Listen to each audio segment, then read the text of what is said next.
저번 주 목요일이죠. 저번 주 목요일 날 한국은행에서 기준금리를 다시 0.25% 인하를 시켰습니다. 인하를 시켰죠. 그래서 현재 한국의 기준금리는 2.5%가 되었습니다. 미국의 기준금리는 4.5%입니다.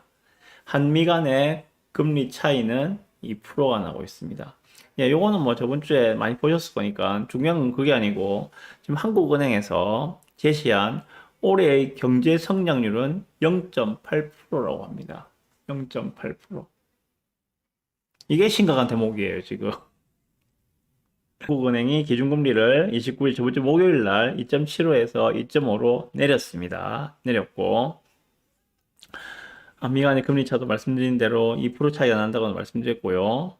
올해 2월 달에 한국은행이 올해는 한국의 경제 성장률이 1.5% 정도가 될 거다라고 전망을 내놓았는데 지금 5월 말에 석 달 만에 1.5%가 아니라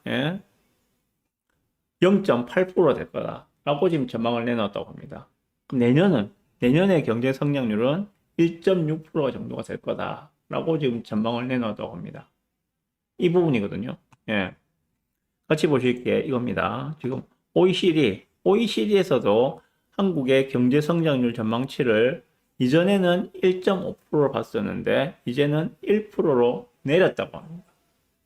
경제 성장률이 그만큼 둔화되었고 경기가 침체하고 있다는 것을 보여주고 있습니다. 이 표를 좀 보시면 재밌는데 지금 이게 OECD의 경제 전망인데요. 전 세계의 올해 경제 성장률은 2.9% 정도로 보고 있습니다. 쭉 보면 여러 나라가 나와요. 여러 나라가 나오는데 뭐 캐나다는 1%다, 뭐 호주는 1.8%다, 독일은 0.4%다 쭉 나오고 일본은 0.7%, 한국은 1.0%라고 지금 OECD에서는 전망을 하고 있다고 합니다. 다행스럽게도 OECD에서 내년에 한국의 경제 성장률은 2.2% 정도가 될 것이다 라고 지금 예상을 하고 있다고 합니다. 그러면 올해는 정말 힘든 시기인데 내년 되면 조금 나아질 거야 라는 희망을 가질 수가 있죠.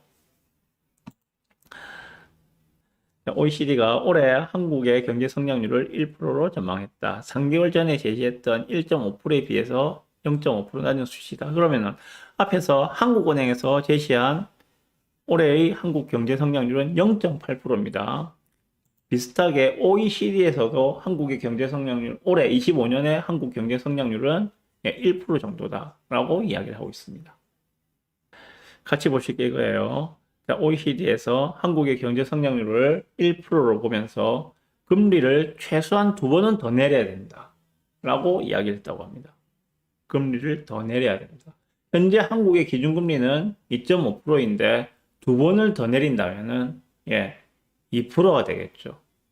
2%가 되겠죠. 기준금리가 더 내려가는 가속도가 붙을 것이고 2%까지 내려서도 경제 성장률이 반등을 하지 못한다면은 그보다 더 낮게 내려갈 수도 있지 않겠는가라고 생각을 해봅니다. 그렇다면은 만약에 기준금리가 올해 뭐 하반기에 뭐 11월이나 12월 정도에 2%가 된다면은 우리가 은행에서 받을 수 있는 대출금리는 3% 극초반이 될 겁니다. 3.1, 3.2 정도의 대출을 받을 수가 있을 거예요. 그만큼 유동성이 풍부해진다는 이야기입니다. 그만큼 집을 사는 데 있어서 주택을 내 집 마련하는 데 있어서 금융 비용 부담이 줄어들 수 있다는 이야기입니다. 그만큼 사람들은 조금 더 좋은 집을 이왕 살 거 똘똘한 한 채를 살 가능성이 커진다는 이야기입니다. 여기에 대해서 제 의견을 좀 말씀드릴게요.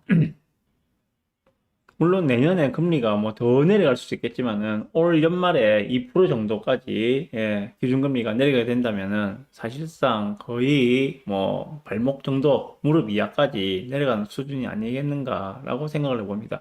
물론 코로나 시기를 생각하면은 코로나 시기에는 기준금리가 0.5% 시절이었죠. 그죠? 코로나 시기에는 0.5% 시절이었기 때문에 2%보다 더 내려갈 수도 있어요.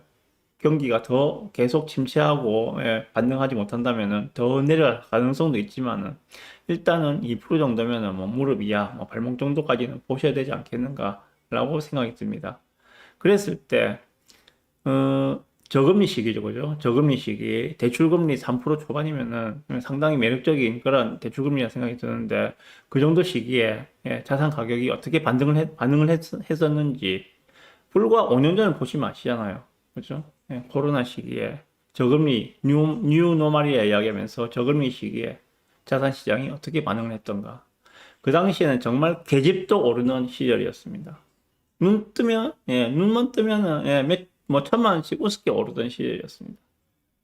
다시 그런 시절이 온 것을 보고 싶진 않겠죠. 예, 그래 되면 정말 그 부품이 너무 크거든요. 그 뒤에, 예, 급등이 있으면 급락이 있거든요. 항상 그래 왔잖아요. 그죠? 급등했다고 좋아할 게 아니라, 예, 그 뒤에 따라올 급락도 생각을 해야 되기 때문에. 어쨌든, 거의 뭐 이 정도 이제 2% 정도까지 금리가 내려가면은 뭐 거의 무릎 이하에 근접한 시기가 아닌가 생각이 들고요. 그리고 유동성은 늘어나게 되니까 자산 시장도 분명히 상승 곡선을 그리지 않겠는가라고 생각이 듭니다. 자, 분명한 건 그런 겁니다. 좀 누구나 다 예상을 하고 있지만은 예, 유동성은 계속 들어옵니다. 뭐 추경을 통해서든지 금리 인하를 통해서든지 유동성은 계속 들어옵니다. 물이 위에서 아래로 흐르는 것이 당연하듯이 유동성이 들어가면은 화폐의 가치가 떨어지면서 자산 시장이 올라가는 것 또한 당연한 사실입니다. 이 당연한 사실을 상식이잖아요, 그죠? 상식적인 당연한 사실을 정책으로 일부 막는다 하더라도 물이 위에서 아래로 흐르는 것을 영원히 막을 수는 없잖아요. 마찬가지로 유동성을 집어넣어 놓고 자산 시장이 하락하길 바라는 것도 아주 우스운 이야기, 말이 안 되는 이야기잖아요.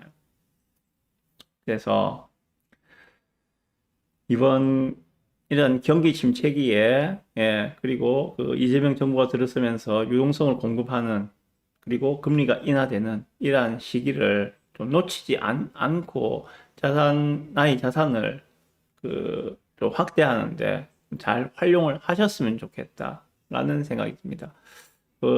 많은 뭐 블로거나 유튜버 분들이 지금 이야기를 하고 있어요.